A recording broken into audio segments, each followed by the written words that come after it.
یہاں کے لیے اسی لیے جب اللہ تعالیٰ سے شیطان نے جب جھگڑا کیا تھا نا، کرنے کی کوشش کی تھی، تو اس نے قیامت کے دن کی بات کی تھی، مجھے اس وقت تک وقت دیں جب تک کہ یہ دوبارہ زندہ نہیں اٹھائے جائیں گے۔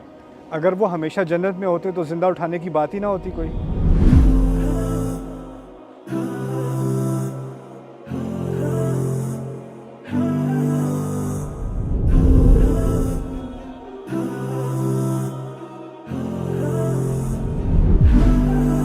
بیٹا وہ میں نے ایک پوچھا تھا کوشچن، یہ دیکھیں جیسے کہ حضرت آدم علیہ السلام جنت میں تھے، تب اللہ تعالیٰ نے وارن کیا تھا یہ اس درخت کا پھل نہیں کھانا، اور تب شیطان جنت میں پہنچ گیا اور انہیں بگایا، بولا یہ پھل کھا لے، اللہ تعالیٰ نے بھیجا، تو اللہ تعالیٰ نے روکا کیوں نہیں؟ شیطان کو روکا کیوں نہیں؟ بیٹا جواب تو اس کا لمبا ہے، لیکن میں چھوٹا جواب دیتا ہوں، تمہیں کوشش کرتا ہوں۔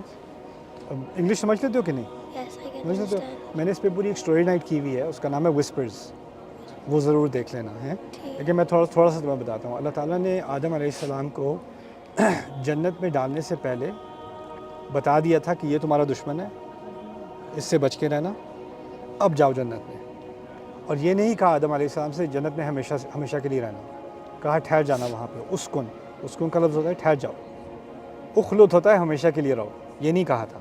یعنی آدم علیہ السلام کو بھی پتا تھا کہ وہ زمین کے لیے بنائے گئے ہیں، ٹھیک ہے، اور انسانیت کو بھی بتایا تھا کہ ہمیں یہاں کے لیے۔ اسی لیے جب اللہ تعالیٰ سے شیطان نے جب جھگڑا کیا تھا نا، کرنے کی کوشش کی تھی، تو اس نے قیامت کے دن کی بات کی تھی، مجھے اس وقت تک وقت دیں جب تک کہ یہ دوبارہ زندہ نہیں اٹھائے جائیں گے۔ اگر وہ ہمیشہ جنت میں ہوتے تو زندہ اٹھانے کی بات ہی نہ ہوتی کوئی، ہے نا؟ تو سب کو پتہ تھا، ہم سب بھی وہاں پر تھے، ہماری روحیں تھیں وہاں پہ، اور آدم علیہ السلام بھی تھے، ان کو بھی علم تھا کہ ہمیں زمین پہ ڈالا جانا ہے، ان کو بھی علم تھا کہ ہمیں یہاں پر امتحان ہونا ہے، اور فی الحال آپ نے رہنا ہے جنت میں۔ اچھا، پھر جانے کیوں دیا؟ جانے اس لیے دیا کہ جنت میں کیا چیز حرام تھی، کتنی چیزیں حرام تھی پتہ ہے؟ وہ ایک درخت، اس کا پھل، بس، اور کچھ حرام نہیں تھا۔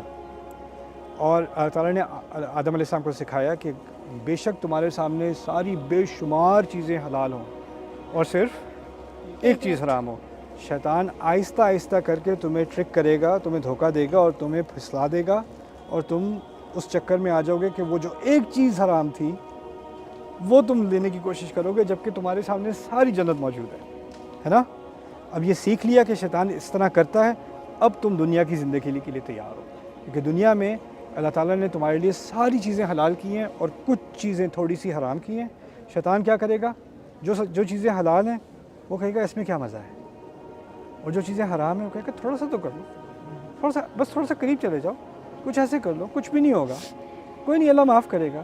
وہ دھوکہ دے کے تمہیں وہی کرے گا اب تمہیں اور تمہاری اولاد کو جو اس نے تمہارے ساتھ جنت بھی کیا۔ تو یہ اللہ تعالیٰ نے آدم علیہ السلام کو ایک ٹریننگ دی تھی کہ کیا ہونے والا ہے دنیا میں، اور کس طرح اس بات کو ہم نے یاد رکھنا ہے، ٹھیک ہے؟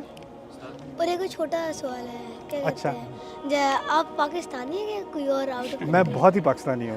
اچھا، کوئی اور ہی ہے؟ کوئی اور کون؟ مجھے بیٹا یہ بتاؤ، تم سوچ کیا رہے تھے میں کیا چیز ہوں؟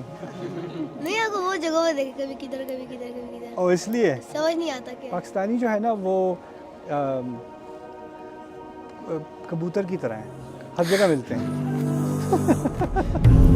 I hope you guys enjoyed that video clip. My team and I have been working tirelessly to try to create as many resources for Muslims to give them first steps in understanding the Quran, all the way to the point where they can have a deep, profound understanding of the Quran. We are students of the Quran ourselves, and we want you to be students of the Quran alongside us. Join us for this journey on BayyinaTV.com, where thousands of hours of work have already been put in. And don't be intimidated, it's step by step, so you can make learning the Quran a part of your lifestyle.